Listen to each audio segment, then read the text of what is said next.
Hello दोस्तों, मैं हूँ पल्लवी। और कल जब मैं बैंक गई थी, कुछ पैसे जमा करने थे बैंक में, तो ये फॉर्म फिलअप कर रही थी। ये डिपॉजिट स्लिप है, जिसे जमा पर्ची भी कहते हैं बैंक की।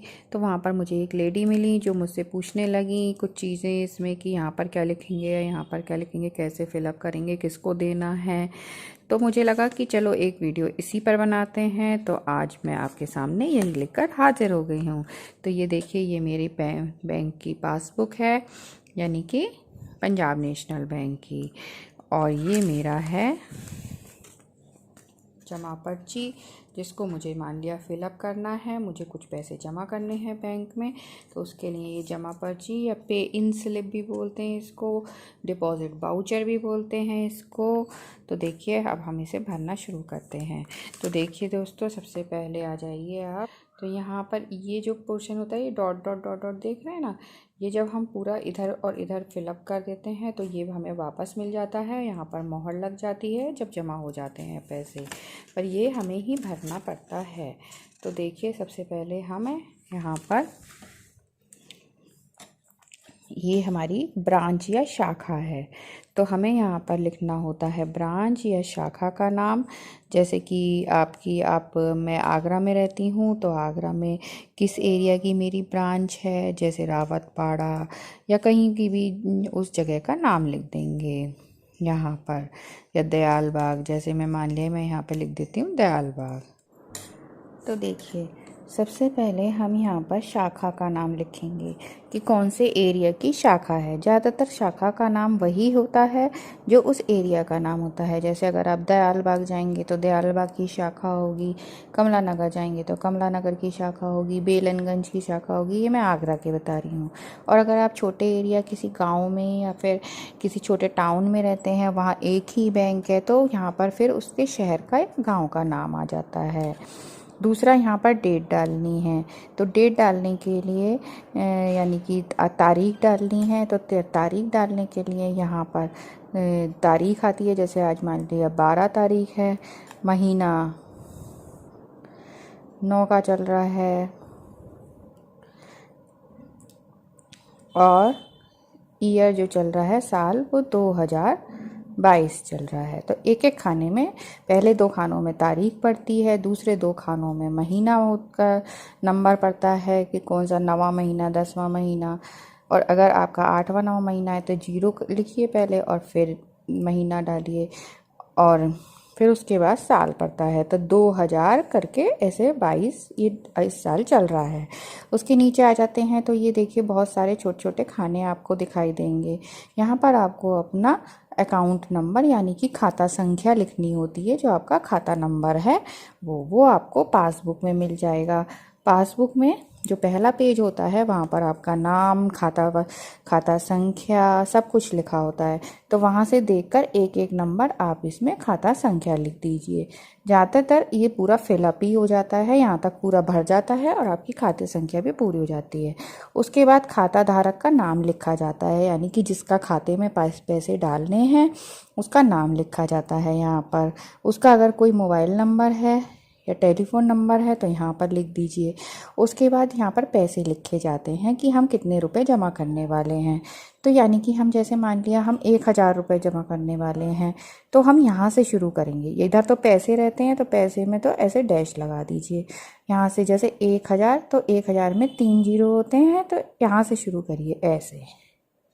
इधर से नहीं शुरू करते हैं। जो भी लिखना हो वो यहाँ से शुरू करना होता है, जिससे आगे हम उसमें आगे कुछ लिख ना पाए।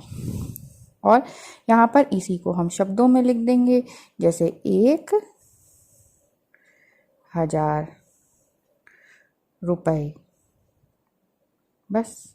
और जब उसे लिख दें रुपए, तो आगे बंद कर दीजिए, ठीक है। और यहाँ पर भी डैश लगा दीजिए। उसके बाद ये पोर्शन आ जाता है। यहाँ पर हमें कुछ नहीं करना है। ये अगर हम चेक से जमा करते हैं रुपए, तब भरा जाता है। वो मैं किसी दिन और बताऊंगी आपको। आज मैं कैश से, यानी कि आप रुपए लेकर गए हैं वहाँ पर बैंक, उससे कैसे जमा कर सकते हैं वो बता रही हूँ। अब देखिए, यहाँ पर आ जाइए। यहाँ पर क्या होता है कि हमें ये देखना है कि हम कौन से नोट दे रहे हैं। जैसे हम 2000 का नोट दे रहे हैं, कितने नोट हैं हमारे, नोट की संख्या यहाँ पर लिखनी होती है और वो उससे कितने रुपए बन जाते हैं। जैसे मान लिया अब मैं 1000 रुपये जमा कर रही हूँ तो मेरे पास 2000 का नोट तो मैं दूंगी नहीं, तो इस पर तो डैश लगा देती हूँ। अब मान लिया मेरे पास 500 का एक नोट है और 100 के 5 नोट हैं, तो 1000 रुपये हो गए ना। तो मैं यहाँ पर लिखूँगी कि एक नोट है मेरे पास 500 का, तो वो बन गए हमारे 500 रुपये। 200 का मेरे पास नहीं है तो मैं डैश लगा दूंगी। 100 के मेरे पास 5 नोट हैं, वो भी हो गए मेरे 500 रुपये, और बाकी सब मैं डैश लगा दूंगी या ऐसे ऑब्लिक एक लाइन से, टेढ़ी लाइन से काट दूंगी, और फिर इसे भी काट दूंगी और नीचे यहाँ पर इसका टोटल लिख दूंगी 1000 रुपये।